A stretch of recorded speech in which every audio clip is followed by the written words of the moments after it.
tous. Alors bonjour à ceux aussi qui sont en visio. Bon, on a choisi un format hybride. Aujourd'hui, on a convié Laurent Reynaud, qui est professeur des sciences des vies et de la terre au lycée Jean Fédère d'Épinay-sur-Seine. Jacques Fédère. En fait, vous travaillez sur la thématique de la coopération.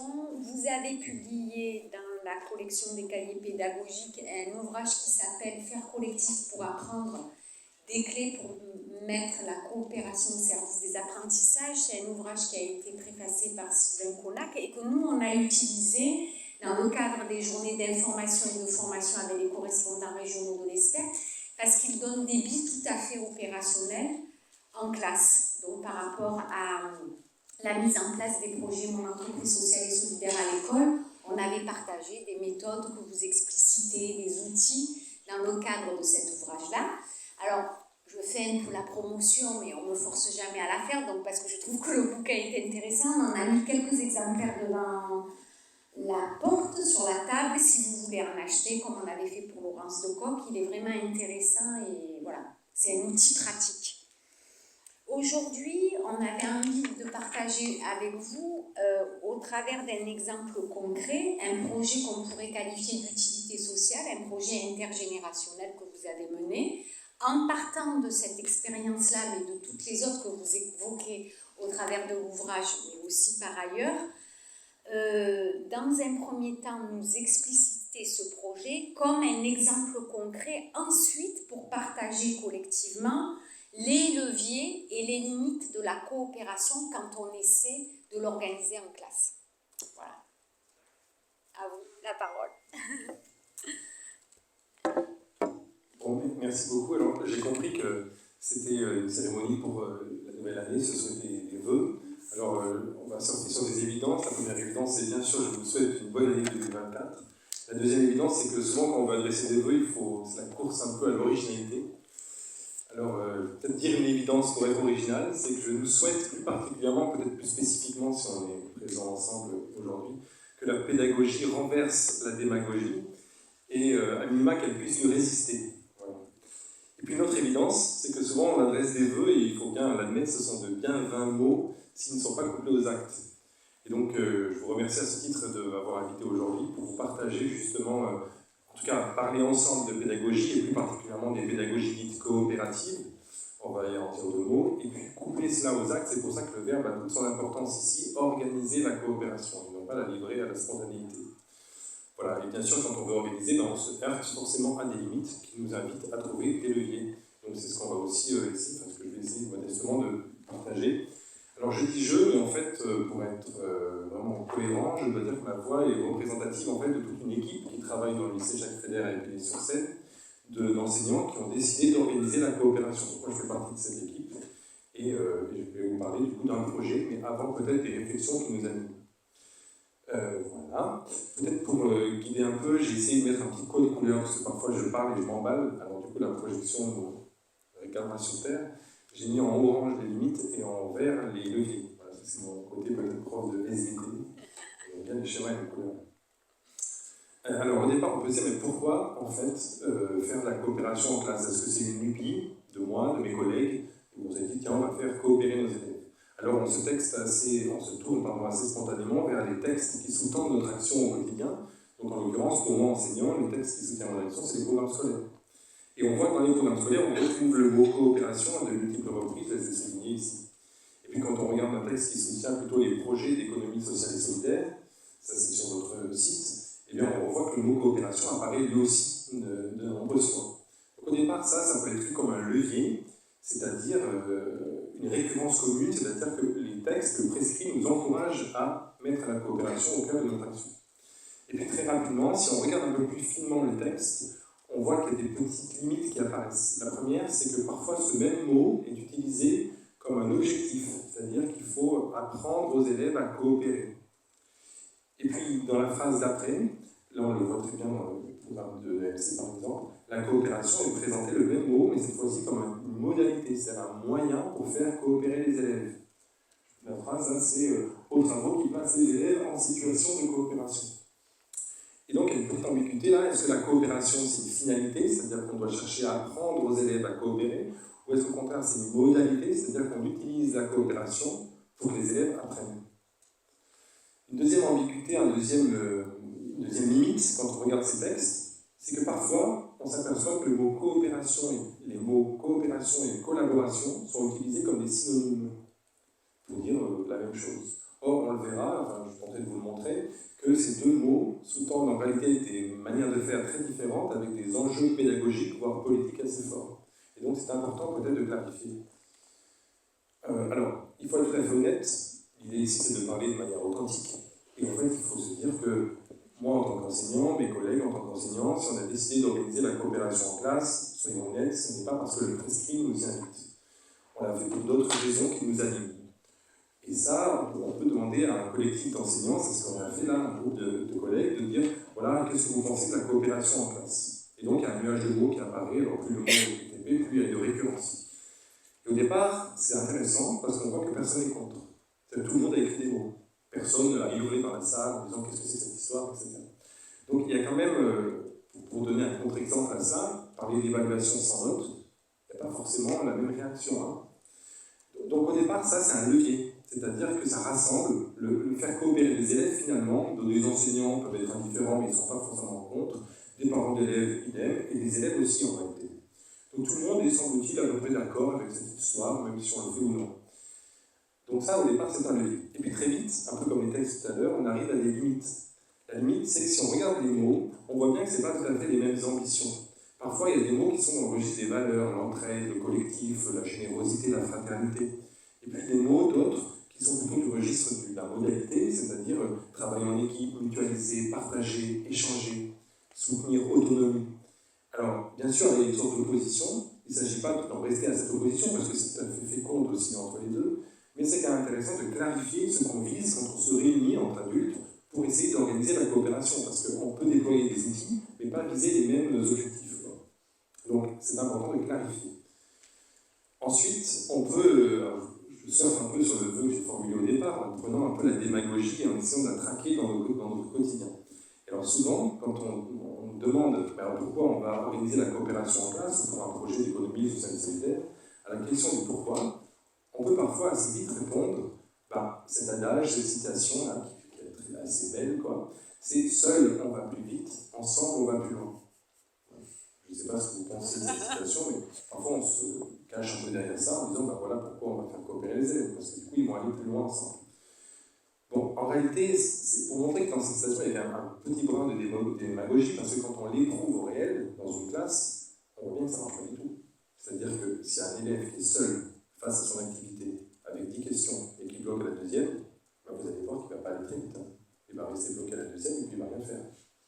Donc seul, on ne va pas nécessairement plus vite si on bloque. A l'inverse, si on interroge les élèves, souvent des élèves en réussite d'ailleurs, qui sont dans un groupe en train de travailler, et qu'on leur dit ah oui, vous êtes allés plus loin ensemble. Et pas du tout, monsieur. Moi, en fait, ça m'a freiné. Tout seul, j'aurais fait une activité bien avant, et vous auriez pu m'en donner une autre. Du coup, je serais allé beaucoup plus loin dans les connaissances, dans les notions, dans les compétences. Du coup, ça m'a freiné. Donc, vous voyez, cette citation qu'on avance, finalement, elle ne tient pas quand on regarde le réel. Par contre, elle nous invite, elle nous oblige à garder en tête que ça ne peut pas être spontané, et pour éviter l'une ou l'autre de ces dérives, il faut donc l'organiser. Deuxième justification, quand on demande pourquoi coopérer en classe, on peut partir d'un constat commun à la plupart des enseignants. En fait, c'est quand on regarde, il n'y en a pas beaucoup des constats communs. Mais un constat commun, c'est de se plaindre assez régulièrement, à juste titre d'ailleurs, de l'hétérogénéité en classe. Les élèves sont un groupe de plus en plus hétérogène. Alors comment on fait pour gérer ça? Alors, il ne s'agit pas de réinterroger ce constat, il est évident, il est partagé. On peut se demander si c'est de plus en plus hétérogène, ça par contre. Mais bon, de fait, c'est un groupe hétérogène. Là, ce qu'il faut interroger dans cette phrase, c'est le verbe gérer. Parce que nous, en tout cas, en tant qu'équipe, là, on se dit que finalement, l'hétérogénéité, les différences entre nous, c'est le principe inhérent à tout groupe humain. Quand on réunit un groupe d'humains, là, on est tous différents sur nos niveaux en mathématiques, sur d'autres choses. Donc l'hétérogénéité, elle est constitutive, en fait, de notre propre essence humaine. Et donc, de vouloir, en fait, gérer l'hétérogénéité, ça serait finalement revenir à fantasmer une homogénéité qui par principe déjà n'est pas souhaitable, et puis de toute façon, elle n'est pas au rendez-vous, elle ne le sera pas. Donc l'idée, c'est quand on aborde la coopération, c'est de renverser le paradigme et de se dire il y a une hétérogénéité, mais le but n'est pas de la gérer pour la niveler, mais au contraire de l'utiliser pour que chacun apprenne. Et donc là, la coopération s'érige bien en statut de modalité. C'est un outil qui va nous permettre de mobiliser, d'utiliser cette hétérogénéité. Pour interroger les évidences, j'aime un peu ça, du coup je me dis aussi, mais pourquoi la question du pourquoi? Pourquoi on nous demande systématiquement pourquoi faire coopérer les élèves quand on essaie de le faire? Je veux dire, très rarement, on ne demande pas pourquoi on s'acharne à faire travailler les élèves seuls alors qu'ils sont ensemble dans une classe à plusieurs. Là aussi, je trouve que c'est intéressant parce que on remet en question, quand on pose cette question, le principe de scolarisation en réalité. Parce que scolariser, c'est bien travailler avec les autres. On est là, un groupe, on est plusieurs. Donc, ce qui ne va pas de soi, c'est d'encourager les élèves à travailler seuls. Sinon, on fait l'amalgame avec du préceptorat, qui n'a rien à voir avec la scolarisation. Donc, en fait, en réalité, faire coopérer les élèves en classe, c'est juste se remettre en adéquation avec notre mission de scolarisation. Alors après, on peut pousser, c'est-à-dire travailler avec les autres, on pourrait pousser à travailler pour les autres, ou par les autres. Ça, c'est encore... en plus, en tout cas, constitutivement à la scolarisation, la coopération, elle s'impose comme une évidence. Alors, tout ça pour dire que finalement, pour nous, je parle de mon équipe là, nous on s'est dit, la coopération, c'est donc un moyen pour apprendre, c'est pas une finalité en soi. On pourra en discuter si vous voulez, mais nous, par exemple, on ne l'érige pas vraiment comme une compétence psychosociale à acquérir. C'est vraiment un moyen à pratiquer pour viser des apprentissages, pour mieux apprendre. Alors, là, j'ai parlé beaucoup de théorie, mais je trouve qu'il n'y a rien de mieux de parler d'un exemple concret. Donc là, on va faire une immersion dans la classe, une immersion dans un projet qui n'est pas vraiment un projet d'économie sociale et solidaire. Si vous les experts, vous me le direz. En tout cas, c'est un projet où la coopération arrive à de nombreuses reprises. L'idée de cette immersion, c'est aussi de, comme je l'ai dit dans mes vœux tout à l'heure, de mettre la coopération en acte, donc c'est de vous montrer comment ça s'opérationnalise très concrètement. Alors ça, vous avez une affiche qui arrive à la fin du projet, c'est-à-dire quand le projet est terminé et les élèves ont préparé quelque chose. Alors j'en dis pas plus parce qu'on va justement décortiquer tout ça, simplement pour dresser un peu le décor, c'est un projet d'intergénérationnel de rencontre entre les seniors de la ville d'Épinay-sur-Seine et les élèves d'une classe de seconde dont j'ai la charge avec des collègues. Alors, acte 1, ça va se faire en 4 actes. Acte 1, c'est coopérer pour s'intéresser. Alors, souvent, quand on veut mener un projet en tant qu'enseignant, on a un projet en tête. C'est pas tout le temps le cas, mais souvent, on a un projet un peu prédéfini. Peut-être pas totalement, mais à peu près. Parce qu'on a sollicité des partenaires, par exemple, on sait où on veut aller. Et donc, de fait, ce projet nous intéresse. Ce qui est moins sûr, par contre, c'est que ce projet intéresse les élèves. Et le fait est qu'on peut partir uniquement d'eux, mais il faut être tout à fait cohérent aussi, ils sont plusieurs, on peut avoir plusieurs idées. Or, il faut bien opérationnaliser un projet, donc il faut bien... L'idée, c'est de faire en sorte que tout le monde s'intéresse au projet qu'on va donc proposer. Comment faire? Là, vous avez 4 élèves autour d'une table. Alors, c'est une photographie, c'est pas un petit film, mais moi je vous le dis, ils sont en train d'échanger. En réalité, la classe a commencé comme ça. Au tableau, il y avait cette situation, cette assertion écrite, je vous la lis, c'est de tout temps, quand les femmes décident d'arrêter les études, c'est leur choix. Ensuite, il y a un travail individuel. Chaque élève raisonne individuellement sur cette assertion, il se positionne. D'accord, pas d'accord, pourquoi? Ils ne parlent pas, c'est tout seul. Et ensuite, ils se mettent en groupe, là, donc en groupe de 4 ou de 3, et ils vont confronter leurs idées. Ici, je ne sais pas si on voit bien, mais ils n'ont pas de silo. Ils ne produisent rien. Juste, ils confrontent leurs idées qu'ils ont préparées individuellement sur l'assertion. Ça, c'est ce qu'on appelle le travail en groupe. Donc, il n'y a pas de production à ce moment-là. Ils sont juste en train de confronter des idées. Quel est l'objectif de ça? En fait, l'objectif, c'est juste de les plonger dans un doute. C'est-à-dire qu'ils étaient sûrs d'avoir raison sur leur positionnement à l'assertion, mais leurs camarades, eux, ne sont sans doute pas positionnés au même degré d'accord avec l'assertion, ou au contraire, n'avancent pas les mêmes arguments. Et du coup, de cette confrontation résulte quelque chose qui ne marche pas toujours, il faut être tout à fait honnête, mais qui marche assez souvent. Ça fait l'objet d'un projet de recherche qu'on a mené notamment avec Sylvain Connac et Will Robs, c'est de plonger les élèves dans un doute cognitif. C'est-à-dire que par les interactions, alors eux-mêmes en viennent à douter sur leur positionnement via l'assertion. Ça fait écho parce que souvent on voit la posture de l'enseignant comme quelqu'un qui vient dissiper les brouillards de l'ignorance, là, ou apporter la connaissance. Or, nous, très souvent, ce qu'on constate avec nos élèves, c'est qu'ils ne sont pas du tout conscients qu'ils sont dans le brouillard. Du coup, ça ne les intéresse pas du tout de s'impliquer dans un projet ou d'apporter des connaissances, puisqu'ils ne sont pas conscients de ne pas savoir. Donc l'idée, c'est de prendre un temps du travail en groupe pour les plonger dans le doute, pour qu'ils puissent s'intéresser à ce qui va suivre. Quelques balises théoriques, donc voilà comment se met en place la coopération. En 5 minutes, le travail en groupe, il ne dure pas plus de 6-7 minutes. Et nos travaux de recherche montrent que si ça dure plus longtemps, ils arrivent à un consensus, parfois de complaisance, et du coup, l'objectif n'est pas revenu. Alors, quelques balises pour organiser la coopération avec le travail en groupe. Là, je vais faire un petit détour, mais je reviendrai au sujet juste après, rapidement. Le petit détour, c'est là aussi un constat commun des enseignants. Il y avait l'hétérogénéité, et puis il y avait aussi le travail en groupe. C'est que tous les enseignants font du travail en groupe. Bien sûr, il y en a qui en font de manière plus fréquente ou non, mais tout le monde, dans sa carrière, a au moins essayé de faire du travail en groupe une fois. Et en fait, il faudrait dire du travail de groupe. C'est ça la distinction que nous on met. Alors, la petite balise ce travail de groupe, c'est-à-dire que les élèves sont réunis, et puis très souvent, on a envie de produire quelque chose, une affiche ou autre chose. Et donc ça, je vous renvoie aux travaux de Philippe Mérieux dans sa thèse d'État de 1984, qui montre que quand il y a un travail de groupe avec une production, spontanément, il y a une répartition des tâches. Entre un élève qui va concevoir, qui va imaginer comment on va faire l'affiche, où on va mettre des informations, donc lui, on est sûr qu'il apprend. Un élève qui exécute, qui réalise en fonction de ce que dit le concepteur. Un ingénieur, qui fait rien, mais qui perturbe, soit en rigolant, soit en parlant, soit en assumant son statut de gêneur. Et puis un chômeur, c'est-à-dire qui fait rien, qui est dans la passivité et qui attend. Alors, l'idée, bien sûr, vous voyez que là, il y a une sorte, si on n'organise pas le travail de groupe, comme c'est le cas, en se focalisant sur ces travaux, en réalité, on accentue les inégalités. Parce que celui qui apprend dans cette position, c'est bien sûr le concepteur ou la conceptrice. Donc l'idée, c'est de passer non pas du travail de groupe, mais de faire du travail en groupe. Et il y a 2 jalons qui permettent de faire ça, 2 balises. La première, c'est d'enlever la production, puisque s'il n'y a pas de production, il n'y a pas sa répartition spontanée des tâches. Et c'est de prévoir aussi un temps individuel pour que chacun ait quelque chose à apporter au groupe, pour avoir le temps que chacun se mette dans la tâche, dans la réflexion. Voilà donc le travail en groupe qui se fait du coup sans production, mais si ce n'est à considérer la pensée et le doute comme une production. Alors là, vous avez la grande différence aussi avec une limite qui était exposée avant sur coopérer, collaborer. Le travail en groupe, c'est bien donc de la coopération, et l'objectif c'est d'apprendre tous ensemble. Et alors que la collaboration, c'est du travail de groupe, c'est-à-dire que l'objectif c'est de produire la performance, et donc on se répartit les tâches. Ça, pour résumer un peu, c'est le propre de citer Albert Jacquard qui disait c'est pas je pense, donc je suis, mais plutôt je pense car tu es. Je me confronte à l'altérité, et c'est ça qui me fait penser, qui intériorise en outre une réflexion politique. J'ai essayé à chaque fois de relier au principe de l'espère, alors vous pardonnerez, surtout celui-ci, parce que je me suis un peu amusé à pousser la corrélation, mais c'est sans doute pas pertinent, je vais en parler si vous voulez. En tout cas, moi j'ai mis avec ce principe de lucrativité limitée. Parce que dans ce travail, il n'y a pas de lucrativité en sens propre, puisqu'il n'y a pas de production, si ce n'est à considérer le doute comme une lucrativité, comme un gain. Donc il y a le gain du doute qui est déjà le groupe.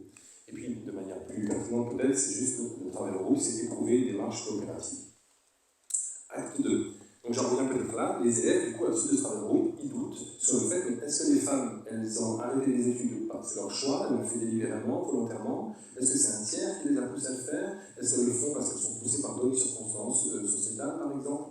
Bref, les élèves ne savent plus trop. Acte 2, du coup. Alors là, on est propulsé dans un autre temps de classe, qui n'a pas lieu sur la bonne heure, qui est dédié chaque semaine, qui s'appelle le conseil d'élèves. Je pense que beaucoup d'entre vous sont familiers à cet exercice-là, surtout dans le cadre de l'économie sociale et solidaire. Mais alors, l'idée, c'est que là, il y a un élève qui va proposer, dans ce rituel-là, qu'on interroge des personnes âgées pour y voir plus clair. Donc des femmes, personnes âgées, pour savoir si à l'époque, elles ont choisi délibérément d'arrêter les études ou pas. Donc c'est un élève qui propose ça.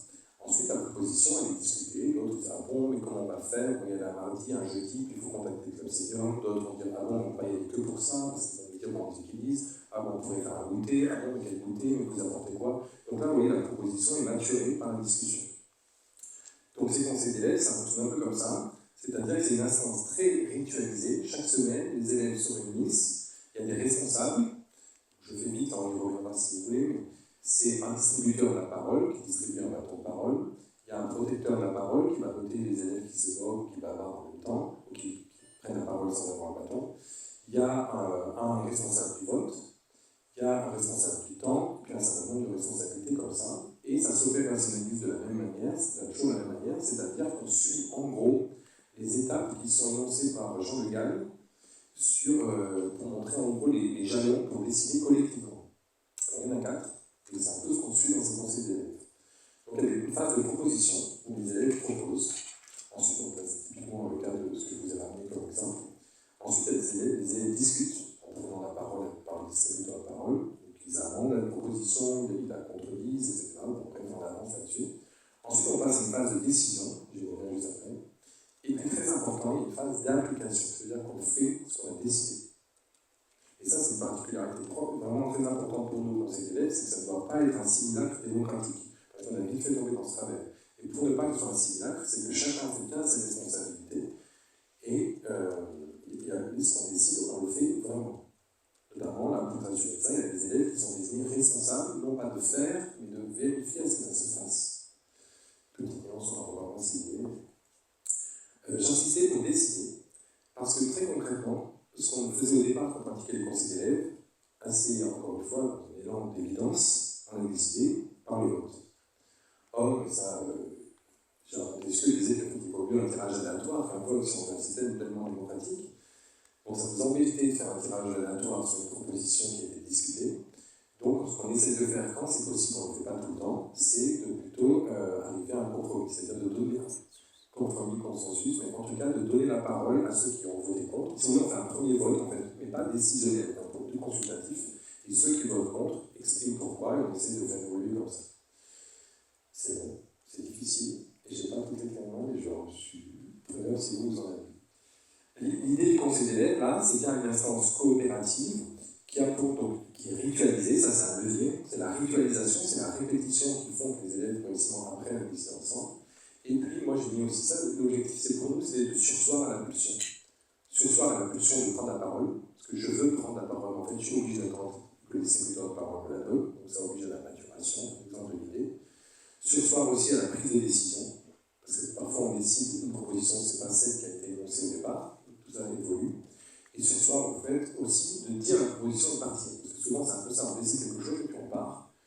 Mais d'aller vraiment dans le temps long pour l'appliquer, pour y revenir la séance d'après s'il y avait des difficultés à l'appliquer, etc. Un principe de l'expert, peut-être à ce moment-là, c'est donc décider collectivement, ça c'est pour ça que je pense que vous êtes plus expert que moi, et donc toute la gouvernance démocratique.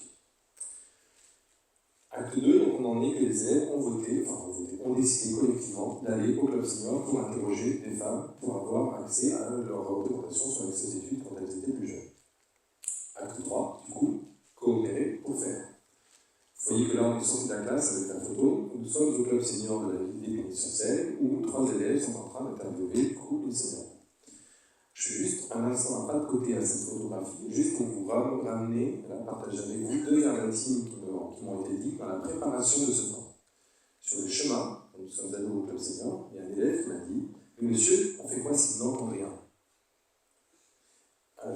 En la préparation, on a dû voir le club senior avant pour dire voilà, les élèves aimeraient bien venir, est-ce que c'est possible, etc. Puis il y a le senior, c'est pas celle-ci, mais qui nous a dit oui, c'est super idée, par contre, il faudra bien leur dire d'enlever leur cagoule ici. Et alors, ça nous a un peu. Les 2 réflexions nous ont vraiment intéressés, en réalité, parce qu'il y a une sorte de. Bien sûr que je vois sur tous nos élèves n'ont pas de cagoule, en tout cas, sinon, non, ils les enlèvent.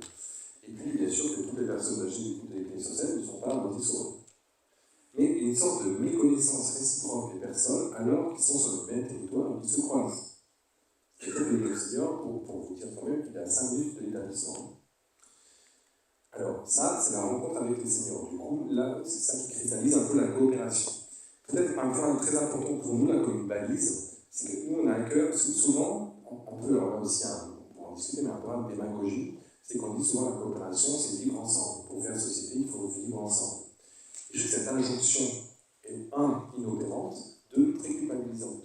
Parce qu'en fait, ces seniors et ces jeunes ils vivent ensemble. Hein. C'est moi en tant que senior qui ne vit pas avec eux, par contre. Hein. Et eux, ils vivent ensemble. Ils se croisent. Quand ils vont faire leurs courses, au parc, quand ils vont au club senior, au lycée, etc.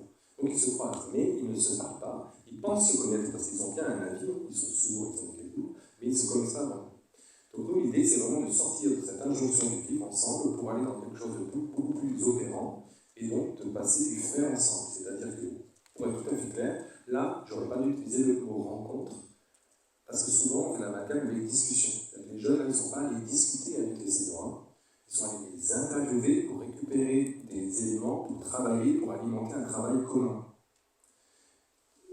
C'est ça qui fait que pour nous, la coopération, là, c'est pas quelque chose de... Là, on ne visait pas la générosité, par exemple. On visait bien vraiment le travail, quoi.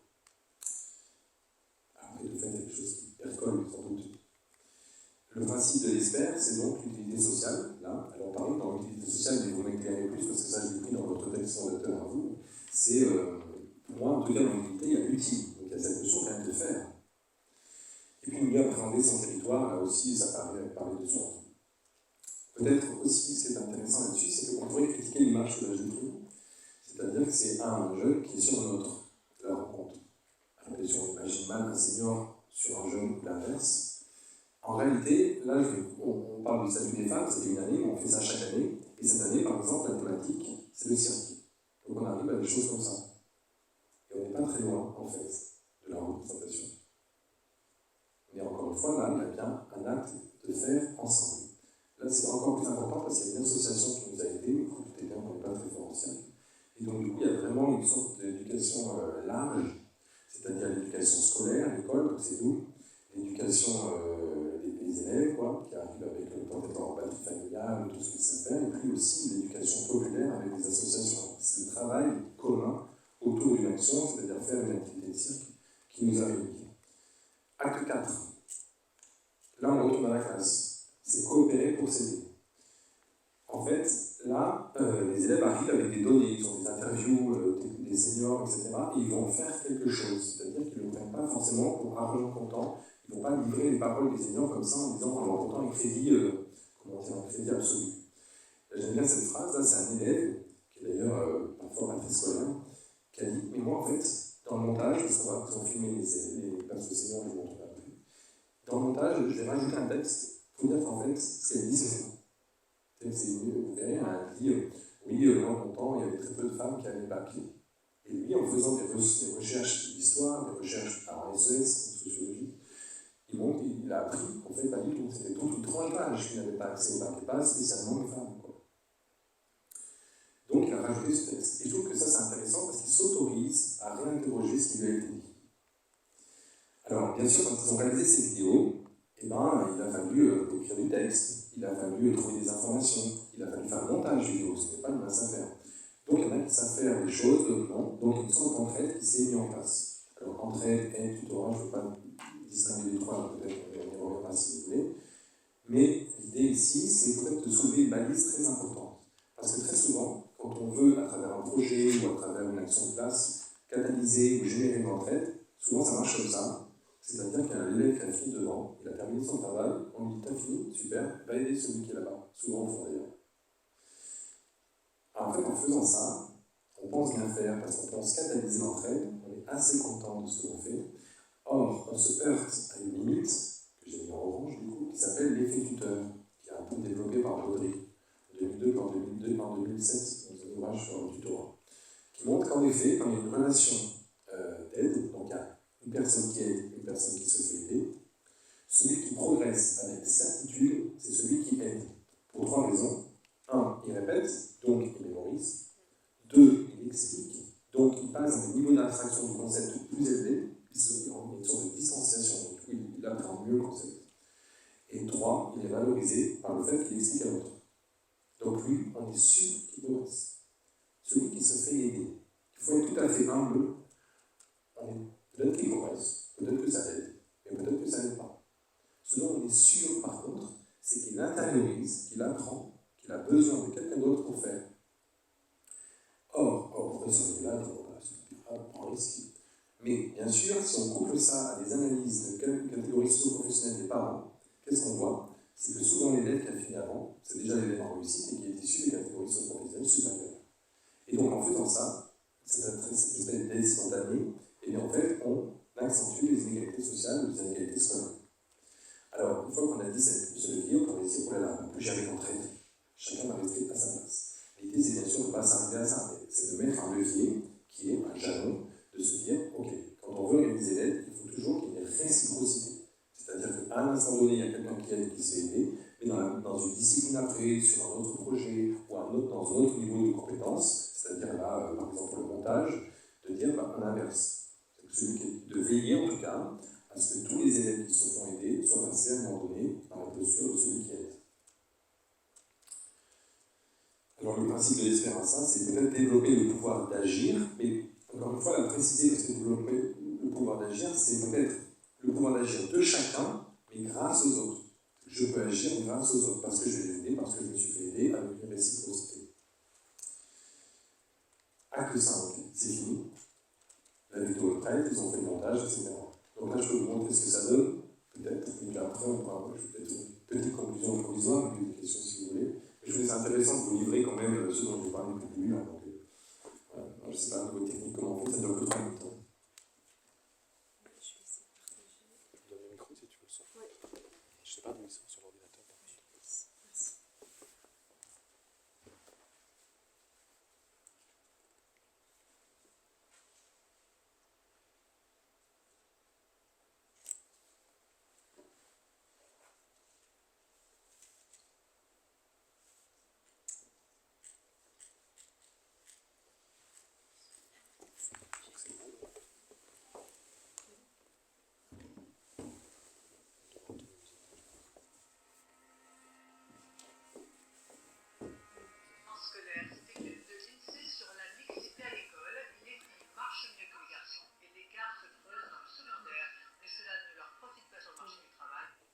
Ça va pour le son ou pas du tout?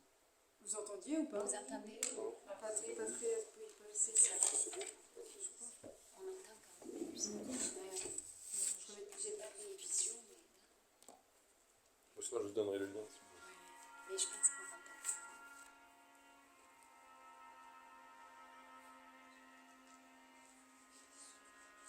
En scolaire, cette étude de l'INSEE sur la mixité à l'école, les filles marchent mieux que les garçons et l'écart se creuse dans le secondaire, mais cela ne leur profite pas sur le marché du travail, on est loin de l'égalité.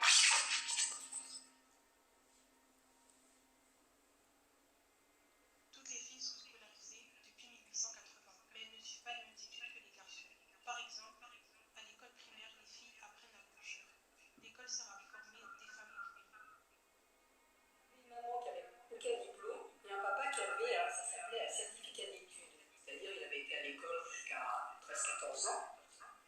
Donc très tôt, à la campagne, ma maman savait lire, écrire, compter, mais sans plus. Elle pouvait lire un livre. Si elle écrivait, elle faisait beaucoup de fautes, bien sûr. Elle pouvait faire ses courses, mais c'était très limité. Donc pour elle, déjà d'avoir une fille qui a le brevet, pour elle, c'était déjà quelque chose de bien. Le baccalauréat s'ouvre largement aux femmes à partir de 1924. Il faut attendre les années 1960 pour que les filles rattrapent les garçons. À cette date, il y a plus de bachelières que de bacheliers.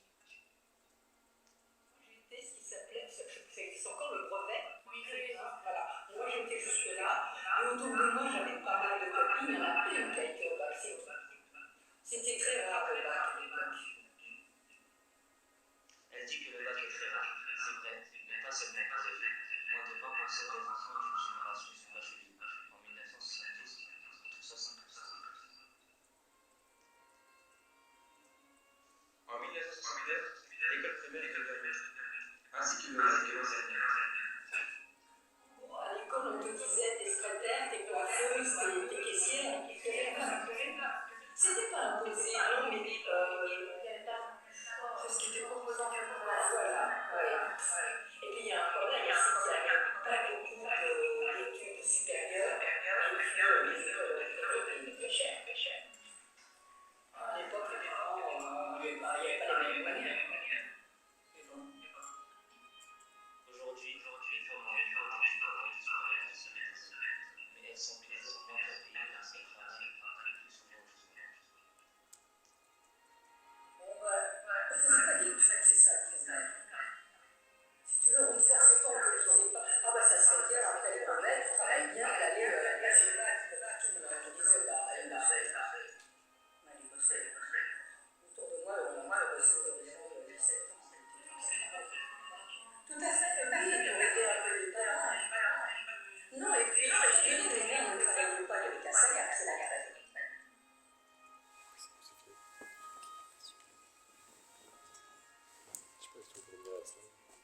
Bon voilà, des petits problèmes de son.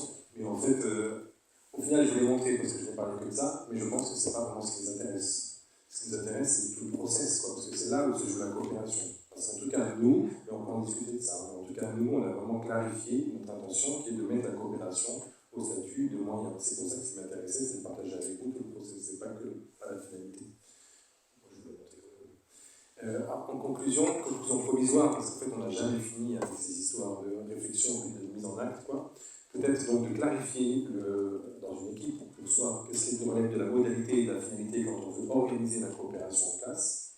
Dans tous les cas, il y a une organisation nécessaire pour éviter un certain nombre d'écueils, comme on l'a dit, pour la répartition spontanée des tâches, le risque à la collaboration, ou alors l'effet tuteur. Et puis surtout, ce qui est important, alors je vous ai présenté à chaque fois des immersions en classe, et à chaque fois des petites balises, comme le travail individuel, comme le fait de l'autoproduction. On insiste vraiment sur ce mot dans notre équipe de balise, parce qu'il n'y a rien de modélisant dans cette histoire. Nous, on le dit, on l'assume, voire même on le revendique, que c'est une démarche par tâtonnement. Il n'y a absolument pas de modèle à suivre. Voilà, on essaie des choses, on expérimente et on partage nos essais, nos erreurs. Et donc dans l'ouvrage, il y a un moment dessus, mais en réalité, qui est collectif. Je vais vous dire pourquoi. Parce qu'on a à cœur de donner du concret. Je trouve que vous disiez que c'était un petit pratique, c'était en tout cas notre objectif. Donc il y a du concret, et pour que ce soit concret, c'est très opérationnel, c'est un peu protocolarisé, quoi. On peut faire comme ci, comme ça, comme ci, comme ça. Mais, pour pas que ce soit modélisant, à chaque fois, pour chaque pratique, il y a au minimum 2 témoignages de collègues qui disent comment eux se le sont appropriés, qu'est-ce qu'ils ont fait bouger, comment ils l'ont adapté, comment ils l'ont changé.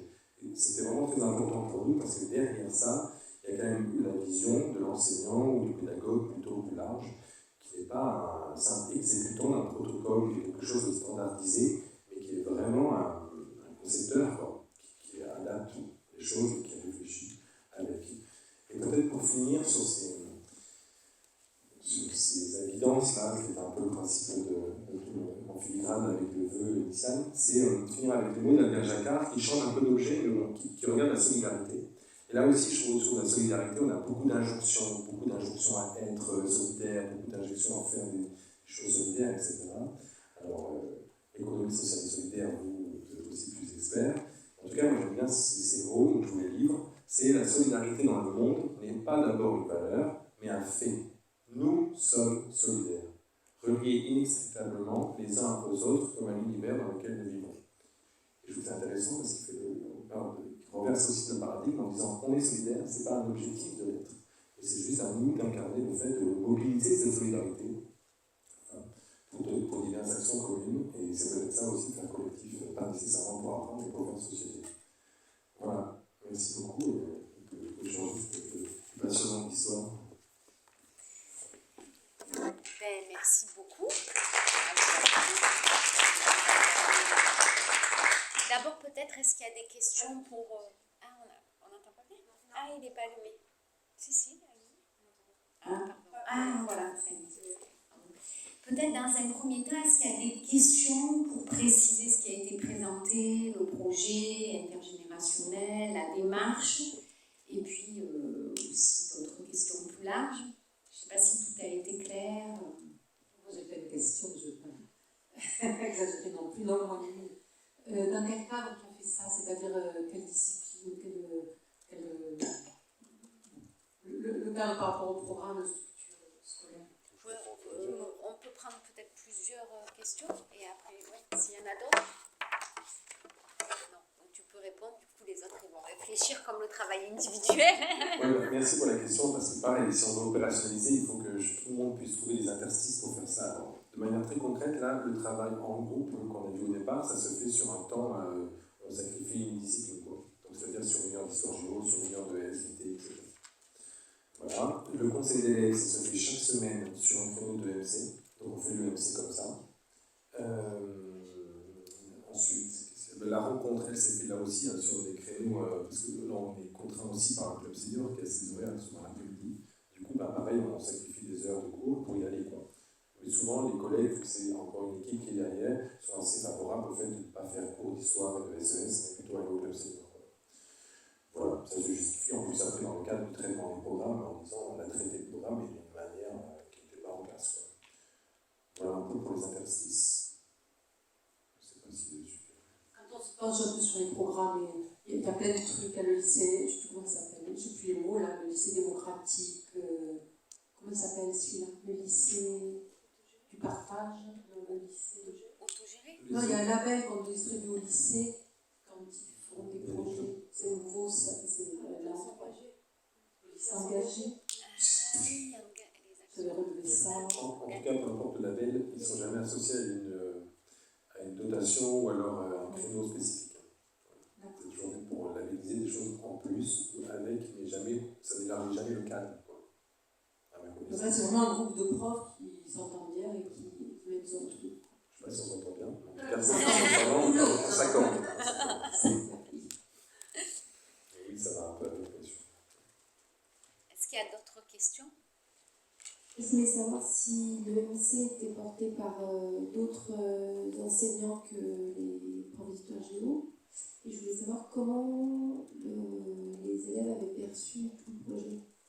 Alors, le MC, c'est en effet pris par les profs, c'est 0,5 pris par les collègues d'histoire géo, mais les conseils d'élèves, notamment, je vous ai dit sur ce créneau-là, c'est un peu technique, hein, mais nous, on part du principe qu'on ne peut pas, en tout cas au début, les anime, parce que souvent, il y a le mot qui va avec le conseil d'élèves, c'est autogéré. Au départ, ça ne marche pas du tout, quoi. Il faut bien les former à.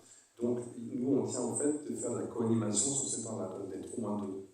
Et donc, ce qui se passe, c'est que, de manière concrète, il y a le prof d'histoire qui est payé 0,5, puisque c'est sur son créneau de MC, et il y a un autre prof qui vient en co-animation avec lui, qui est payé, par contre, sur l'autonomie, sur la marge d'autonomie des établissements, en HSA ou HSE. Mais 0,5, puisque c'est quoi vous pouvez vous faites. Voilà. Et pour la question comment les élèves ont réagi au départ, je pense à tous les projets. Voilà. C'est toujours compliqué de faire une analyse là-dessus, mais en tout cas au départ, c'est pas aussi beau que ça. Hein. C'est-à-dire qu'il y a des élèves qui ont dit, mais enfin, je vous lis les paroles, hein, qu'est-ce qu'on va faire pour avoir des vieux? Voilà. Donc, voilà. Et en fait, l'idée c'est de dire, bah, on y va parce que c'est pour travailler, c'est pas pour aller jouer à la pelote ou alors pour que tu leur montres une activité. C'est pour aller se renseigner, pour aller le voir comme une ressource. Bon, alors on arrive progressivement à les embarquer, mais il y en a qui vont, mais qui sont quand même un peu réfractaires, qui traînent des pieds, quoi. Qui disent, qu'est-ce que je vais faire? Et alors, par contre, quand ça s'incarne, quand ils sont là, trois seuls face aux seniors, là, les seniors, souvent, pour être tout à fait honnête, on a fait une toute première année dans un EHPAD. Enfin, moi, je ne me referai plus. C'est un public difficile, quoi. Mais les seniors, pas du tout. Et donc, du coup, là, il y a vraiment des choses, c'est intéressant. Je dérive un peu, mais il y a un truc à interroger, c'est la posture de l'enseignant. Où est-ce qu'il est dans l'acte 3, là, dans la rencontre? En fait, il est là, mais il est nulle part. C'est-à-dire qu'il est là à regarder un peu la posture d'ethnologue scolaire, quoi, à regarder un peu. Et c'est tout à fait intéressant de voir des profils scolaires, justement d'élèves qui sont très scolaires, qui sont dans une posture très intimidée, c'est-à-dire qu'ils vont bien suivre le protocole avec les notes qu'ils ont prévues, les questions, qui sont gênés quand la personne âgée part dans des chemins de traverse pour expliquer quelque chose. Et puis des élèves qui ne sont pas dans une posture qu'on pourrait dire entre nous très scolaire en classe, mais qui sont tout à fait à l'aise là, un peu mais en la météo, je sais pas quoi. Et donc ça c'est intéressant. Là. Du coup, en tout cas, ce qui est sûr, c'est que certains arrivent à entrer dans des pieds, mais sans tomber dans un idéalisme, hein, mais pour être tout à fait honnête, tous repartent assez contents, quoi. Et pour pousser l'authenticité jusqu'au bout, pas d'honnêteté, il y a même des élèves, mais bon, c'est 3 sur 30, hein, qui pendant les vacances retournent au club senior pour aller voir les personnes âgées qui étaient. Mais c'est pas la majorité, mais c'est déjà ça, quoi. Voilà, et... Bonjour, j'avais une petite question. Alors, je voulais savoir combien de profs étaient concernés par cette méthode dans votre établissement et depuis combien de temps vous bossiez de cette façon-là? J'insiste bien que la méthode, c'est le tâtonnement. Sur la coopération. Du coup, au tout départ, on était une seule classe, donc ça fait 9 profs, mais en fait, il y avait vraiment 3 profs d'auteurs, donc je faisais partie au départ de toute l'équipe. Et puis la première classe, c'était en 2006, je crois. J'ai plus, non, pas 2006, je ne sais pas du tout. Bon, bref, on était ensemble, et il y a 6 ans, voilà. Et en fait, les collègues qui étaient en plus sur la classe n'étaient pas forcément réfractaires, c'est ce qu'on disait, et certains sont même engagés dans le projet, à tel point qu'après ils voulaient continuer à tâtonner, à essayer une classe, à essayer d'organiser la coopération. Et puis ça a un peu infusé, comme ça, tranquillement, on est passé donc à 2 équipes, donc 2 classes de seconde, et puis ensuite une équipe en première STMG, et ensuite une équipe en terminale. Est arrivé la réforme du lycée, on a conservé quand même en terminale tant bien que mal avec des spécialités, et puis en fait, les collègues, c'est ça aussi le jeu, hein. Ceux qui tenaient vraiment la classe en terminale sont mutés, et du coup, on a un peu arrêté en terminale. Donc actuellement, c'est 3 classes, 2 en seconde, 1 en SMG. Et donc, pour les collègues, je pense qu'on est une quinzaine, avec avec des engagements plus ou moins intenses, bien sûr. 15 sur 130. Oui, la coopération au service des apprentissages. Alors, à l'issue de ce travail, qu'est-ce que les élèves ont appris? Alors, qu'est-ce qu'ils ont appris de manière très factuelle en SES, quoi. Ils ont appris justement que cette réflexion sur... Alors, en fait, en vrai, là, on n'a pas fait que cette insertion. Il y a aussi l'accès aux études, il y avait l'accès au travail, et puis l'accès aussi à la contraception ou à la liberté sexuelle, quoi. Et en fait, notamment sur ce que vous avez présenté, sur les études, ils apprennent ça. C'est-à-dire que, oui, en réalité, très souvent, c'est des choix. C'est-à-dire que les femmes arrêtent leurs études délibérément, il n'y a pas l'intervention d'un tiers, mais en fait, elles le font dans un cadre sociétal, dans un cadre social, familial, qui les pousse à. Après, moi, je ne suis pas prof de SES, donc je ne veux pas dire engager trop là-dedans, mais ils apprennent cette nuance, quoi, qui n'était pas du tout là, au rendez-vous, quand ils ont confronté leurs amis, quoi. C'est que les élèves qui disaient, si elles le veulent, en effet, elles ne sont jamais poussées par quelqu'un, et d'autres pas du tout. Au contraire, elles sont poussées par leur père, par exemple, pour arrêter leurs études. Donc il y a un peu de la nuance, et qu'on retrouve dans le programme là-dessus. Notamment sur l'accès, tout ce que vous entendez, la voix off, c'est plusieurs élèves qui se succèdent, ça c'est du travail d'investigation qu'ils ont fait. Et on voit bien, il y a des chiffres sur l'accès aux études, l'accès au baccalauréat, l'accès au temps, qu'en fait elles ont plus accès aux études, mais moins au travail, enfin, sur le marché du travail. Après, ça c'est dans le projet, mais au fil de l'eau, moi par exemple, je fais de la coopération SVT, un peu sur les mêmes modalités qui sont là, mais sans incarner dans un projet, au fil de l'eau de la classe. Du travail en groupe, on a fait très souvent pour lancer des notions, quoi, sur la microbiote, enfin toutes les notions. Beaucoup de notions du programme de seconde, on les introduit par un travail en groupe. Bonjour et merci. Je ne suis pas du tout enseignant, mais pas du tout, je ne suis que journaliste. Alors j'ai 3 questions un peu précises. La première, j'ai mal noté, comment appelez-vous votre acte 1? C'était coopérer pour intéresser. C'est toute l'idée que les élèves ne sont pas intéressés spontanément, et du coup il faut créer des conditions pour que chacun s'intéresse. Et une des conditions, c'est l'organisation de la coopération par du travail en groupe, conflit d'idées. D'accord, je vous remercie. La deuxième, c'est, si j'ai bien compris, vous m'arrêterez si je me trompe, ce qui vous a intéressé, ce sont les modèles. Vous considérez que la coopération est une modalité et pas un objectif. C'est bien ça. Mais l'un et l'autre se confondent. Me semble-t-il, c'est juste une banalité. Mais... Non, c'est loin d'être une banalité. En fait, de toute façon, ça se rejoint. Il y a tout un courant anglo-saxon qui érige vraiment la coopération comme une finalité. Il faut vraiment, c'est une compétence psychosociale, alors il faut vraiment que les élèves coopèrent tous, quoi, et apprennent à coopérer. Moi, j'appartiens plus au courant un peu plus français, mais qui est porté par Sépin-Konak et d'autres, qui est de dire que c'est plus un moyen pour apprendre, c'est-à-dire de manière très factuelle, peut-être, je ne sais pas si ça a été la réponse, mais le travail en groupe, là, s'il y a des élèves qui ne veulent pas, nous, on ne les force pas. C'est qu'on ne dit jamais, mettez-vous en groupe, travaillez. C'est vous pouvez vous mettre en groupe, ou sinon tu travailles tout seul. Puisque en fait, l'importance qui compte pour nous, c'est qu'ils s'investissent dans les apprentissages, qu'ils apprennent des choses. Ce qui compte, c'est pas qu'ils coopèrent, quoi. Puisque c'est une modalité. Et donc, en fait, mais là où je suis d'accord, c'est que ça se confond un peu, c'est qu'au fond de nous, on a quand même envie que tous les élèves essayent de coopérer, ne fassent pas tout seul, quoi. Et ce qu'on observe, c'est que ça percole assez vite. C'est que l'élève qui a décidé de faire tout seul et qui n'a pas envie de travailler en groupe, nous, on ne lui impose pas. Mais quand il voit que lui, il bloque, que les autres sont en train d'échanger ou d'avancer, etc., après, souvent, il a envie de se remettre en groupe, quoi. Et ça, on le voit assez rapidement sur une classe de 24. Au départ, on a la moitié qui veut le faire tout seul. Et à la fin de l'année, il y en a toujours un ou deux qui, c'est pas forcément les mêmes, d'ailleurs, c'est tout. Mais il y en a beaucoup moins. D'accord. Et puis ma dernière question concerne la citation d'Albert Jacquard. Je résume. La solidarité est naturelle. Est-ce que vous voulez dire que la coopération est naturelle? Parce que, il faudrait définir solidarité et coopération, c'est le problème. Oui. Alors, moi, j'aurais tendance à dire que non, quoi, parce que la solidarité, c'est un état de fait, c'est-à-dire qu'il marque un peu notre interdépendance. Donc, je suis assez d'accord, c'est pour ça que j'ai mis cette citation. Pour moi, la coopération, c'est pas un état de fait, quoi, c'est vraiment un moyen d'œuvrer, quoi. Et en ce sens, elle n'est pas naturelle. Elle n'est pas, en tout cas, intuitive et spontanée. C'est-à-dire qu'il faudrait l'organiser. J'avais une question qui concerne, j'allais dire, la façon dont vous êtes arrivé à cette idée d'introduire dans votre démarche pédagogique la coopération. La coopération, c'est une modalité pédagogique qu'on retrouve dans la pédagogie Freinet, dans la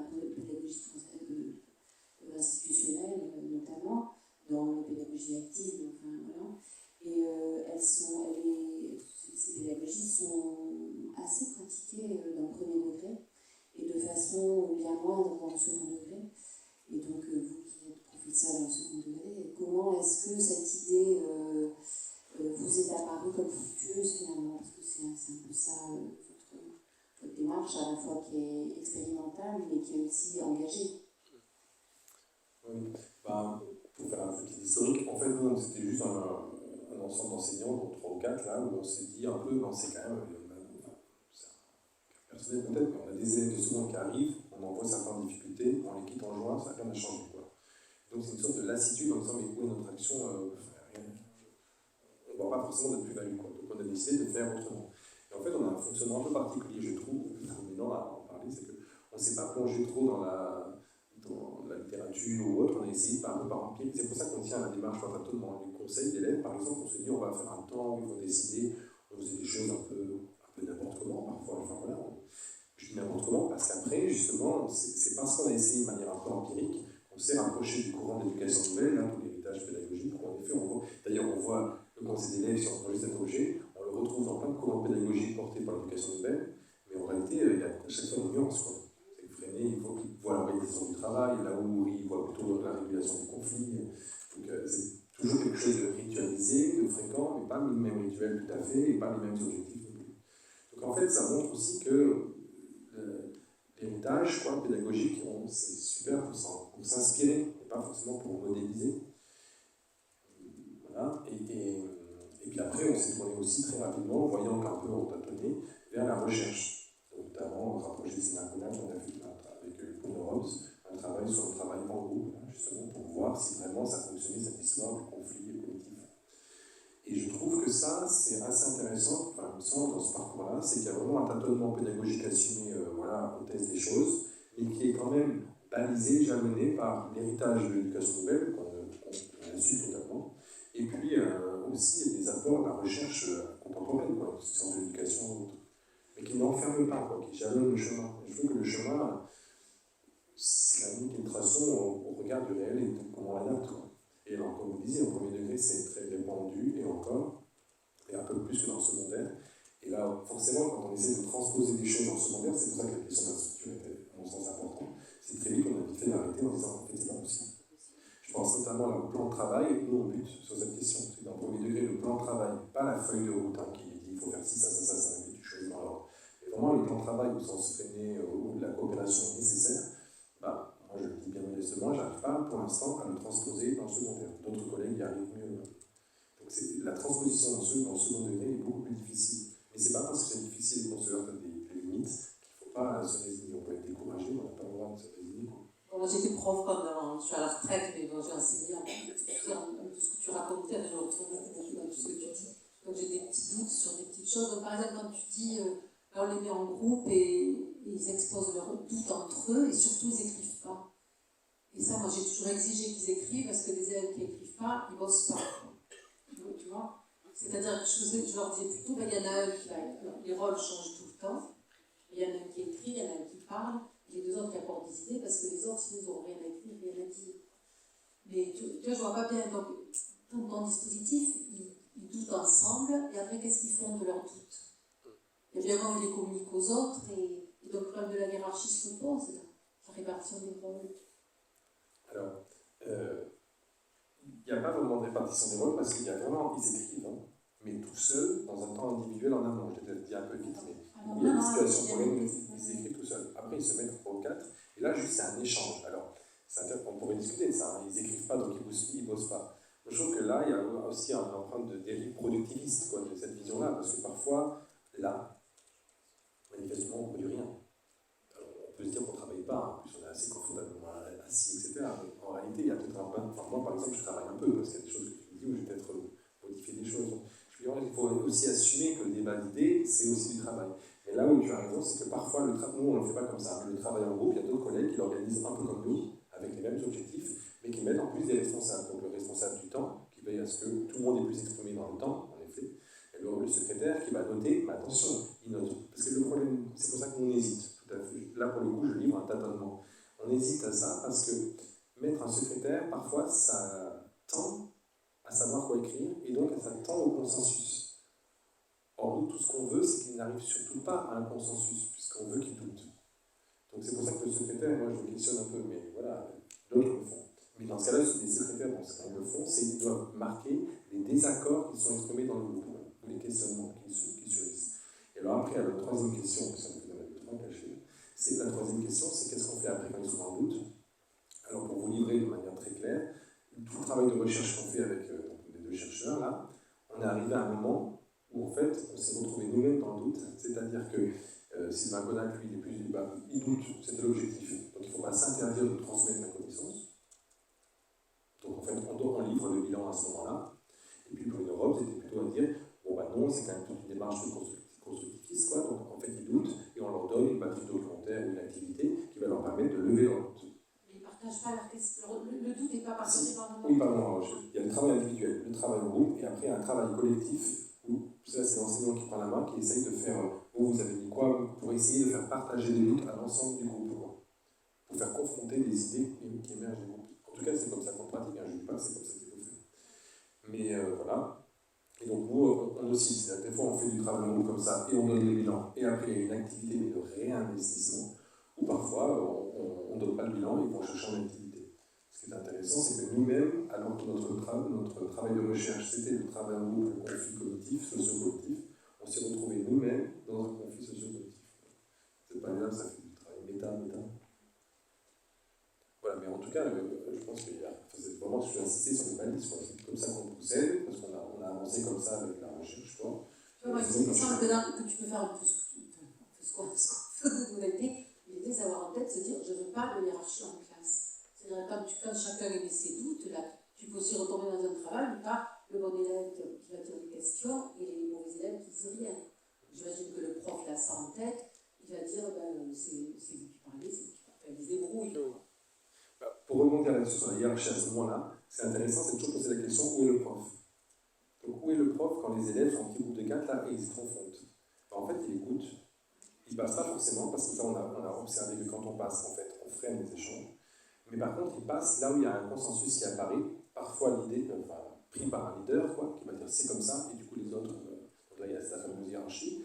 Et là, le prof, on peut venir à ce moment-là en disant, et ça paraît anecdotique, mais en réalité ça fonctionne assez bien, de dire, t'es d'accord? Les autres, t'es sûr? Et vu que le prof met en doute ça, il y a deux possibilités, souvent c'est ce qu'on observe. Vu que le prof met en doute, celui qui a été en pleine certitude commence à se questionner et dire, je ne sais pas. Ou, plus souvent, c'est que vu qu'on a dit ça, les autres membres du groupe s'autorisent alors à dire ce qu'ils pensaient, parce que le groupe a remis en question la posture du leader. J'ai une autre question que je voudrais me poser. C'est que je n'ai pas compris là-dedans le conseil de classe, je sais pas comment tu l'appelles, conseil de classe, là, conseil d'élèves, là. Je ne parle pas de conseil de classe, conseil d'élèves, là. Il y en a un qui note, il y a un élève qui note ce qui bavarde et qui ne s'intéresse pas. Et qu'est-ce qui leur fait que ces notes-là, que ça devienne ça? Alors, je me suis mal exprimé sur le verbe noter. En fait, pour nous, j'insiste, le conseil d'élèves, ça ne doit pas être un simulacre démocratique. Je pense qu'il n'y a rien de pire. Il ne vaut mieux rien faire que faire un simulacre. Donc, l'idée, pour pas que ce soit un simulacre, c'est que vraiment la parole circule et qu'elle soit écoutée, entendue et qu'elle soit maturée aussi sur la parole. Donc c'est pour ça qu'il y a un distributeur de parole. C'est-à-dire qu'on n'a pas le droit de parler si on n'a pas le bâton de parole. Et le distributeur de parole a c'est des marqueurs, qui distribuent comme ça, il récupère. Bon, alors pour veiller au fait que tout le monde s'exprime en ayant le bâton, il faut forcément quelqu'un qui régule. Donc c'est ce qu'on appelle un protecteur de la parole. Très concrètement, il est au tableau, lui aussi il a un marqueur pour noter. Et quand il y en a un qui parle sans avoir le bâton de parole ou qui rigole à l'intervention de ses camarades, il écrit le prénom et met une croix. Au bout de 2 croix, cet élève-là en question sort du conseil pendant 5-6 minutes et après il revient. En tout cas, c'est la règle que nous avons appris. Ce qui est intéressant, 2 choses là-dessus, c'est que parfois les élèves qui reviennent, donc ils sont sortis, ils reviennent, et là ils disent, on est au moment on délibère par exemple, et ils disent, mais de quoi on parle, quelqu'un peut me dire? Et donc nous, on parle la parole, on dit non, personne ne m'explique en fait, voilà, t'étais pas là. Et la deuxième chose, c'est qu'un jour, alors avant notre travail, il y a un autre chercheur qui est venu voir un conseil d'élèves. C'était une classe très difficile. Moi, j'ai jugé très difficile. Et on faisait quand même ce dispositif-là. Il est venu observer un conseil d'élèves, donc une sorte de pression un peu, parce que les profs, il y a quelqu'un qui vient voir, on veut que tout soit un peu que ce soit. Bien sûr, ça marche. en fait, il y a la moitié de la classe à un moment donné qui s'est retrouvée expulsée. Enfin, expulsée. Ils ont dit, donc moi je commence à transpirer. Mon Dieu, arrive le temps d'analyse avec le chercheur à la fin. Il me dit alors, toi, moi je me précipite en disant non, mais d'habitude, c'est pas le temps. Il fait ah non, et en fait, il avait vu quelque chose que moi je ne regardais pas. C'est qu'en fait, aucun élève, alors c'est une classe difficile, je me rappelle, aucun élève ne contestait. Dès qu'ils avaient des croix, dans un silence, ils sortaient et ils revenaient pour 5 minutes parce que l'autre allait les chercher, etc. Donc il y a une sorte d'intégration de la règle parce qu'elle est perçue comme étant, sans que c'est une hypothèse, perçue comme étant plus que juste peut-être utile. Mais ça, c'est une hypothèse que je vois, je sais. Voilà. Alors, il y avait aussi, vu qu'il y a eu un travail sur le doute, le questionnement, je voulais savoir si, notamment par rapport à l'histoire géo, c'est ma discipline, si les élèves avaient progressé dans la mise en place de la problématique en lycée, enfin même en collège, on a beaucoup de problématiser. Et je voulais savoir si votre travail avait permis aux élèves de progresser sur la problématisation. Et puis aussi sur l'argumentation à l'oral, parce qu'à chaque fois en fait, qu'ils font ce travail de mise en commun des doutes, c'est à l'oral. Je me dis, du coup, il y a aussi une acquisition de l'argumentation. Je ne veux pas me détourner de la question, mais je vais le dire très clairement. Moi, je suis toujours un peu gêné quand il faut établir des corrélations. Enfin, voilà, c'est pas mon travail, alors je m'en mais en fait, c'est-à-dire que je ne peux pas répondre objectivement à cette question-là, c'est que je ne sais pas, déjà parce que je ne suis pas prof d'histoire, alors je ne sais pas quel élève a progressé sur la problématisation ou pas. Par contre, en effet, sur la prise orale et l'argumentation orale, ce qu'on observe assez souvent, c'est que dans ces classes dites coopératives, quand même à la fin, il y a un certain nombre d'élèves qui sont beaucoup plus à l'aise à prendre la parole. Je vous livre cet exemple. Un jour, il y a une intervention sur l'éducation à la sexualité, et à un moment donné, il y a une phase de questionnement, et c'est un élève qui spontanément, c'est un peu le bordel, chaque élève parlait comme ça, et un élève s'est levé, donc de notre classe, en disant on ne pourrait pas mettre un bâton de parole là parce qu'on ne s'entend pas, etc. Donc l'intervenant dit non, mais c'est quoi un bâton de parole? Et puis finalement, ça s'est fait comme ça. Donc je pense qu'ils ont bien intégré, et il y a quand même cette aisance qu'on observe, quoi. Après, de manière très factuelle, on l'a quantifié parce que quelques années, on voulait absolument mesurer. Donc on a vu ça, qu'en effet, il y a une progression sur la prise orale, sur la prise de parole à l'oral et l'aisance à l'oral. Mais après, de là à dire qu'il y a une corrélation, par contre, je ne pourrais pas dire est-ce que c'est tout le travail de groupe. Je pense que c'est une synergie de tout, quoi. Et c'est surtout une synergie des pratiques, mais c'est surtout, à mon avis, la posture de l'enseignant. Parce qu'en fait, quand on fait toutes ces pratiques-là, le travail en groupe, le conseil d'élèves, etc., ce qui glisse surtout, c'est la posture, c'est-à-dire de considérer les élèves comme des interlocuteurs valables. Pas juste parler, considérer ce qu'ils disent. Je pense que ça fait bouger pas mal de lignes, mais de là à dire qu'il y a une corrélation avec, je préfère, je ne sais pas. Il y a des enseignants qui disent mon métier c'est transmettre. Qu'est-ce que vous diriez, vous? Oui. Mais de fait, il y a beaucoup d'enseignants qui disent on ne fait pas coopérer parce que notre métier c'est transmettre. Moi, ce que je dis, c'est qu'ils ne transmettent pas mieux que nous. En fait, précisément, s'acharner à dire qu'on veut transmettre sans interroger les modalités, c'est tomber dans un vortex inopérant. De fait, on ne transmet pas. Donc en fait, si on veut transmettre, organiser la coopération, il me semble, c'est peut-être pas le seul, mais en tout cas, c'est un des moyens qui opérationnalise concrètement, factuellement, la transmission. Par exemple, moi je ne suis pas du tout contre un cours transmissable, mais transmissible.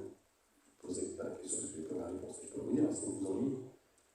Si vous me répondez non, c'est un cours transmissible fonctionne. Et si ça fonctionne avec vous, je ne vois pas pourquoi ça ne fonctionne pas avec un jeune de 15 ans. Et parce qu'on crée des conditions. Bon, là, je ne le fais pas trop, mais avec des. Je pense qu'il y a rien contre. Le transmissif, on l'a aussi érigé comme quelque chose qu'on ne peut absolument pas faire. Moi, il me semble que ce qui est intéressant, c'est de créer des conditions pour amener des temps, pas tout le temps, mais des temps de transmission. Et le travail en groupe est, selon moi, mais c'est sans doute pas la seule, une méthode, un moyen pour créer l'intérêt et donc créer l'attention qui après permet la transmission. Moi, je ne sais pas. Si ce n'est pas l'enseignant qui transmet, je ne vois pas trop qui ça peut être.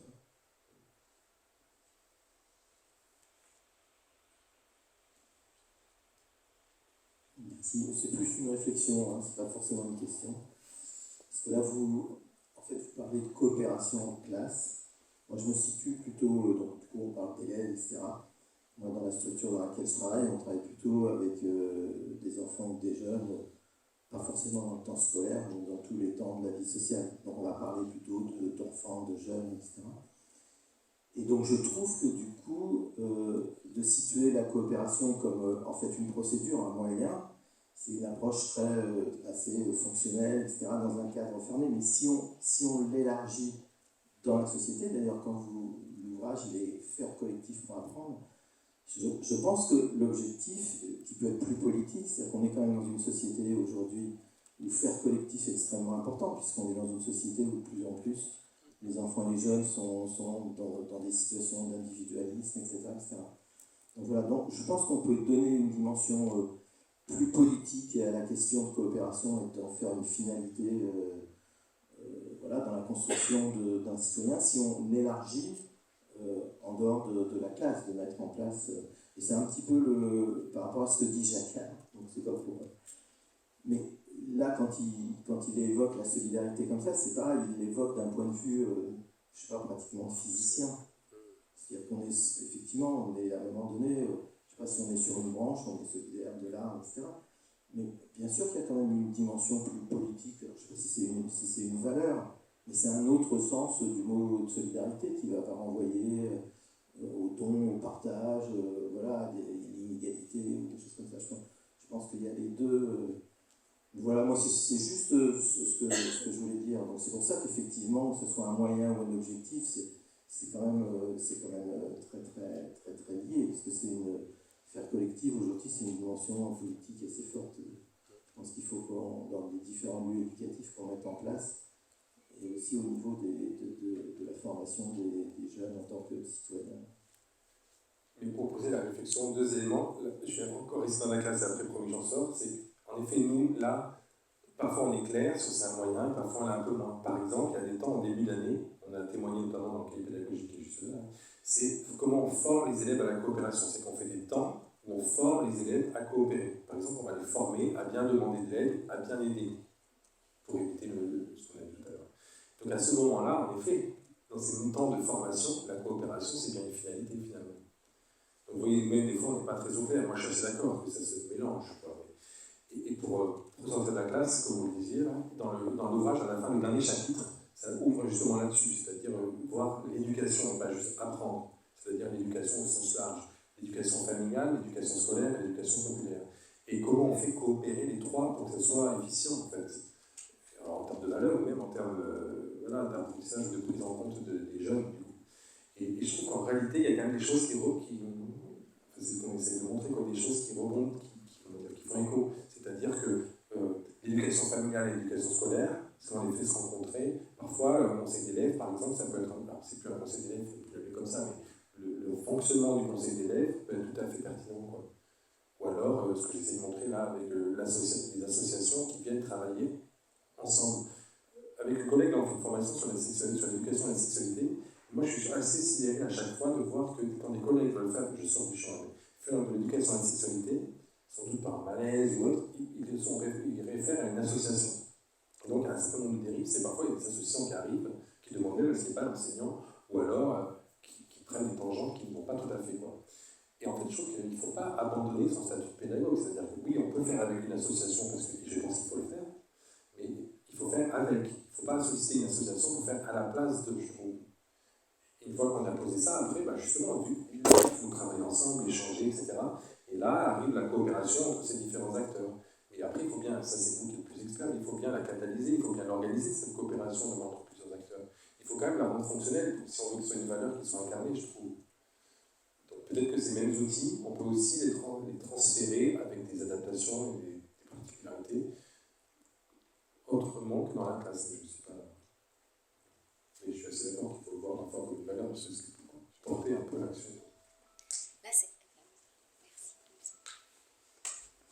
Non, je ne sais pas si c'est une réaction comme une autre, mais on avait eu une discussion une fois dans une réunion justement sur est-ce que, sans se le dire comme ça, mais finalement, avec une personne, l'échange était là, est-ce que la coopération c'est une modalité, une finalité? C'est un peu rentre dedans, mais on peut coopérer. Les gens coopèrent en ce moment pour faire en sorte que le néolibéralisme fonctionne. Donc la finalité, la valeur, c'est pas forcément celle qu'on va partager, peut-être avec d'autres personnes. Donc pour moi, on peut coopérer pour le pire ou pour le meilleur. Donc ça me permet de confirmer que ça reste quand même un moyen. Ça ne présage pas du projet politique, la coopération. On peut coopérer pour détruire la planète, la preuve en est. Ou au contraire, pour favoriser. Donc je partage ça avec vous, parce que je m'étais questionnée là-dessus. Donc ça reste quand même une modalité. Enfin, en tout cas, j'ai l'impression, c'est pas une certitude, mais c'est pas un projet politique de coopérer, c'est un moyen pour aboutir à une finalité qui serait partagée. Voilà, je disais ça juste comme ça. Excusez-moi, je ne suis pas du tout compétent. Mais entre modalités, du coup, je sais mieux que vous conflit cognitif. Oui, voilà. Il se trouve que j'ai déjà écrit des grosses brèves sur l'ESPER. Honnêtement, je découvre tout à fait quelque chose aujourd'hui. Je suis très intéressé pour le coup. Mais j'imaginais, franchement, la coopération à l'école, enfin, la semaine, etc. Comme on poussait les élèves, je ne sais pas quoi, à faire une coopérative entre eux pour acheter des carambas ou des bouquins de sport, des choses comme ça. Alors que ce que vous dites est beaucoup plus. Ce que vous venez de nous exposer est beaucoup plus profond, me semble-t-il, beaucoup plus important. Il va beaucoup plus loin. Je pense en plus que le débat sur finalité ou modalité, alors là pour le coup c'est un débat passionnant, je vais pouvoir faire, honnêtement je n'ai pas la place d'écrire tout ce que, mais je comprends très bien en fait cette différence, et que quand vous utilisez la coopération pour que les élèves apprennent des choses, etc., réfléchissent, et des doutes et se mettent à réfléchir, etc., c'est aussi une finalité, la coopération. On peut supposer, dans le meilleur des cas, peut-être que c'est un rêve, que quand ils sortiront de l'école, je ne sais pas quoi, ils n'auront pas oublié que grâce à la coopération, ils ont pu apprendre des choses, s'améliorer, comprendre, etc. Je me trompe complètement, je ne sais pas. Juste la dernière partie sur les... C'est une chose de dire qu'en fait, de voir qu'on organise la coopération comme une modalité, ça ne veut pas dire se refuser à ce que ça infuse comme étant une finalité. Bien sûr, ça va percoler, bien sûr, il y a des choses qui vont bouger avec la coopération. Mais je pense que c'est important, en tout cas moi, pour moi, c'est important de ne pas l'ériger en tant que tel au départ. Quoi. Parce qu'en tout cas, c'est ce qu'on faisait au début. Et en fait, qu'est-ce qu'on voit? C'est qu'il y a plein d'élèves qui disent non, j'ai pas envie de coopérer. Ça me freine. Donc, si on le voit comme une finalité, je sais bien pas qu'on risque comme une obligation. Quoi. Et voilà. Mais ça ne veut pas dire, en érigeant, en clarifiant le champ, en disant c'est une modalité, ça ne veut pas dire qu'on se résigne au fait qu'à la in fine, ça soit, ça inscrive comme une finalité, ne serait-ce que dans les responsabilités après sociétales ou autres.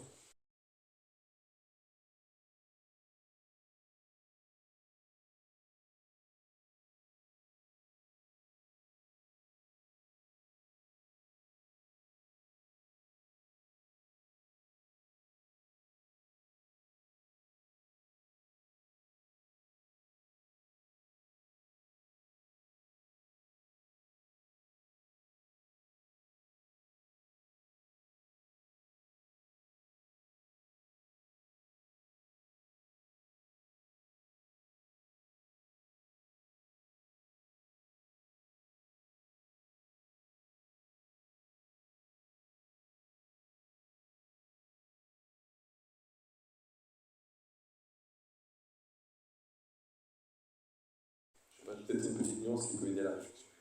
Peut-être juste par rapport à l'ESPER, parce que vous nous interpelliez, vous avez fait la petite gymnastique du bon prof, je vais faire articuler mon intervention, c'était quand même eu au téléphone, avec ce que je dis de l'ESPER.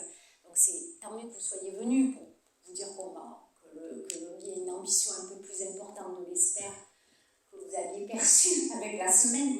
Et peut-être pour faire le lien avec ce que vous avez dit ou que vous avez essayé de corréler, on peut dire que le projet politique de l'ESPER, c'est quand même de favoriser l'émancipation des jeunes élèves. D'où le fait que ce que vous mettiez en avant sur l'esprit critique ou sur le doute, c'est comment on peut déstabiliser par l'éducation finalement quelque chose dont on est sûr au départ. Donc c'est ça le projet émancipateur, si on y arrive, et à notre niveau, de faire en sorte que les gens puissent être déstabilisés, être conscients peut-être par rapport à ce qu'on leur envoie, et finalement, à terme, mobiliser des ressources qu'ils ne soupçonnaient pas. D'où le fait qu'on résume en disant le pouvoir d'agir qui est très en vogue. Mais Mais en gros, comment? Parce qu'on les questionne, on les déstabilise, on leur propose de monter un projet, ils peuvent finalement s'affranchir peut-être de leurs conditions de départ, ou en tout cas de ce qu'ils étaient. Donc en ça reprend un petit peu, mais ça ne se limite pas, le projet de l'ESPER, à la coopération. Aujourd'hui, on a décidé d'éclairer, avec l'intervention de Laurent Reynaud, comment on organise la coopération en classe. Mais c'est un bout, j'espère qu'on tente de faire quelque chose d'un peu plus large.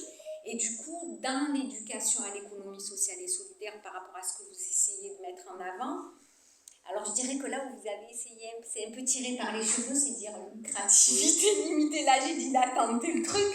Mais bien sûr que c'est des principes de lucrativité limitée, mais avec la coopération, c'est plus compliqué à mettre en œuvre. Mais on tente, en gros, en leur disant, essayez de faire un projet ou de choisir, là, pour le coup, ce qui est un peu différent de vous, il n'y a pas la proposition, mais comment on fait émerger d'un collectif d'élèves l'identification d'un projet par rapport d'utilité sociale, par rapport à un besoin d'un territoire tel qu'ils l'ont perçu, du territoire dans lequel ils vivent, dans leur lieu de vie. Là, on encaisse des principes qui ont été évoqués, c'est-à-dire la gouvernance démocratique, comment on fait ensemble, et pour déterminer le projet, mais surtout pour le mettre en œuvre. Et du coup, ce que vous avez mis en avant dans votre expérience, du coup, les bons élèves, ils ont une autre place, là, finalement. Et les moins bons, les moins scolaires aussi, peuvent prendre une place différente. Et donc, du coup, ce que vous avez... Et la coopération, la gouvernance démocratique, l'esprit critique pour l'émancipation. Donc, du coup, voilà, c'était pour essayer quand même de faire un lien avec le projet de l'ESPER et l'économie sociale et solidaire. Donc là, on n'a pas vu la lucrativité limitée, sauf dans l'idée de faire qu'on ne soit pas dans l'efficacité. Voilà, du coup, c'est plutôt un moyen. Dans le champ de l'économie sociale et solidaire, c'est pour ça qu'on sur ça me paraît plus évident, c'est plus un moyen et une démarche dans le montage de projet que la finalité, me semble. Il y avait d'autres prises de parole, de questions. Ah, j'attends.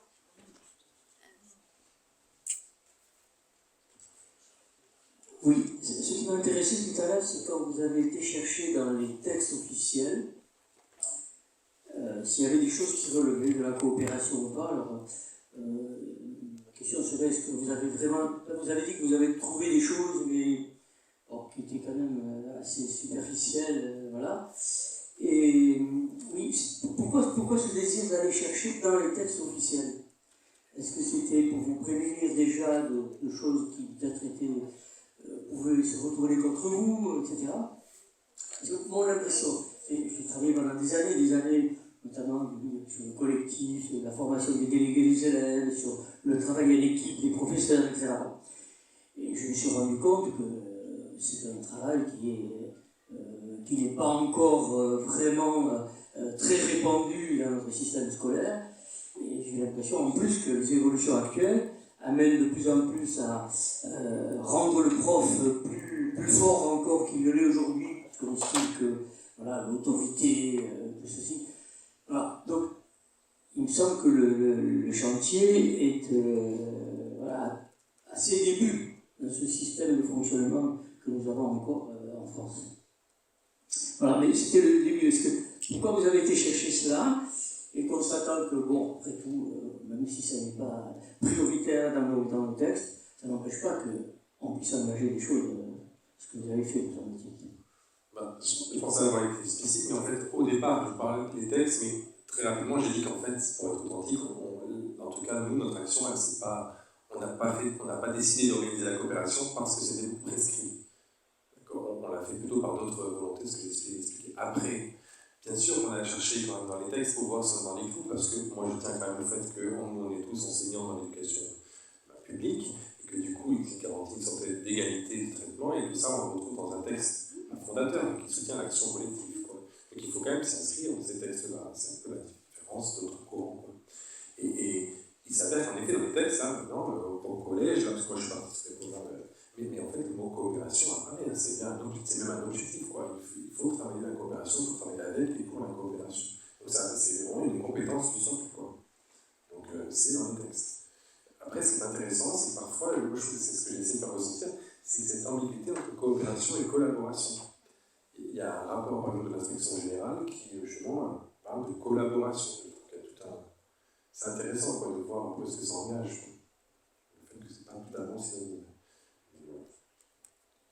Donc, je ne sais pas si c'est la première question, mais c'est dans un deuxième temps, on est chercher des textes, et là, précisément, pour préparer aussi cette opération, pour montrer que la coopération, ça ne sort pas de nulle part. En tout cas, ça ne répond pas à une lubie personnelle ou collective. C'est vraiment ancré dans ce qu'on nous demande de faire aussi.